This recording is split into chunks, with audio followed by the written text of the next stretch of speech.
Greetings from Sweden and welcome to Everyday Mystic, an aid to your spiritual growth. My name is David and today I'm going to talk about a distinction that, if you can understand it and apply it, will make all the difference in your decision making. This distinction is if you are making the decisions from your ego or from your higher self, your spiritual self, ultimately from the Holy Spirit. These things are essentially one and the same, it's just different names for it. I believe that the Holy Spirit is the most correct way of describing this. But that's beside the point. Now let's get into the video. It was actually my wife that pointed this out, and it made me start thinking. What does this really mean? What does it imply? What does it entail?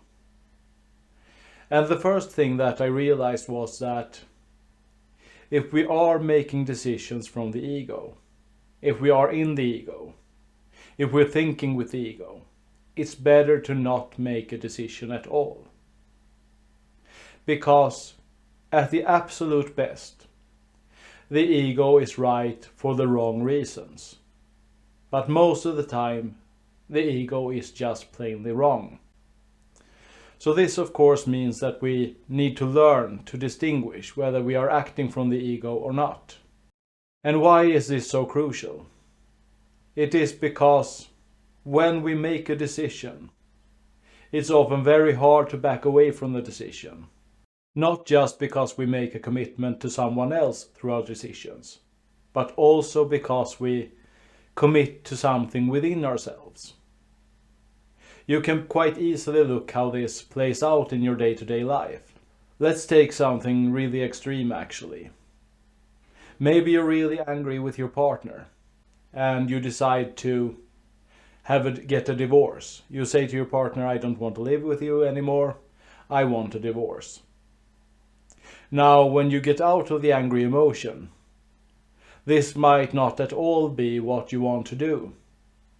But you decide to stick with a decision because now the decision is made.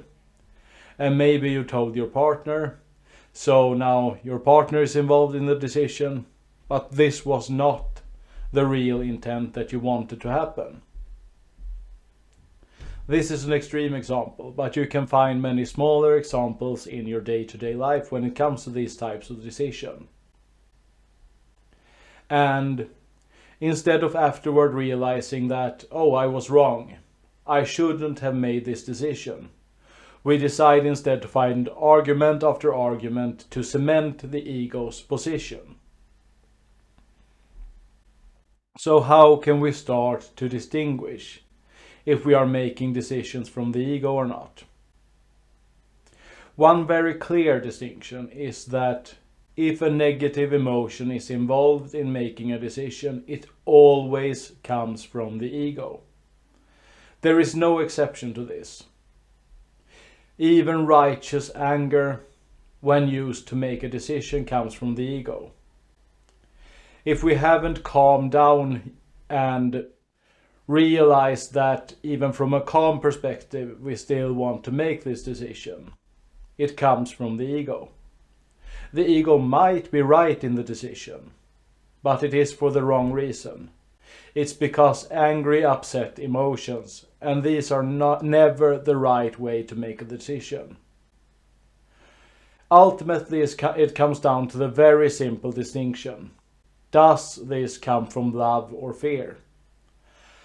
I know that this has been sort of overworked to become sort of a trite concept with love or fear. But it's actually quite profound if you look at it. Think about what it means when you make a decision. Does it come from a loving place or not? It's the absolute foundation of your decision making. Another way of looking at it is, does this come from the animal nature or the higher nature, the spiritual nature? Because this is a shift that we are going through right now. I actually realized this just the other day, that a lot of this process that we are going through when we are moving from the lower to the higher is to learn to be in line with spiritual principles. Because right now we are sort of in an overpass. You can look out at the animal kingdom and see that with all its primitiveness, it flows rather naturally. But when you look at humans, we don't flow naturally. We have all these little hiccups all of the time throughout all of our days. And this is when we go unconscious. But it's also a higher level above this, where we start to see things flow just the way that it does in the animal nature, but from a much higher perspective.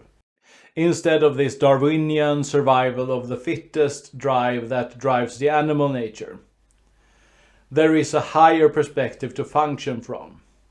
And when we learn this, the more we get into this, which is all about consciousness, present moment awareness, mindfulness, and aligning ourselves with the will of God, then we start noticing that things are starting to flow again. That we don't have all of these little hiccups throughout the days that we usually do when we are living somewhere in between the animal nature and the higher.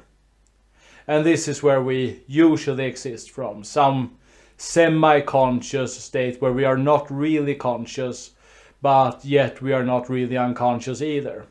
And this is where we run into all of these blockages and all of these hiccups along the way, all of these mistakes, if you will. And the next thing we can also start to look into if we want to see this distinction, and this actually flows very nicely into what I just said, is does this come from a place of resistance and aversion, or does it come from non-resistance and acceptance? Are we holding on to things, or are we letting go of things? This is the lower and the higher. And this is the place where we can start to let go of the ego's little will in our decision making. This is our choice all along the way. We are standing with the consequences of our choices, and we are free to act and decide from the ego or from the higher perspective. We can like it or dislike it, but this is the place that we are operating from, one way or the other. We can kick and scream as much as we want to, and wish that things were in another way than they are, and wish that we had the freedom to choose from the ego and still get the results that we want. But we do not have that choice. Ultimately, it's either the ego's way or God's way. It's either the ego's way or the way of the Holy Spirit. There is no in between, and we will always get the results that are in line with the position that we take. And that's it for today. If you like this video, please leave a like, leave a comment, and share the video on social media and other places, as this helps the video to get spread and the channel to grow. And check out the About section if you want to see other things that me and my wife are doing. And please subscribe to the channel to get more of my videos. And other than that, just sincerely thank you for your time.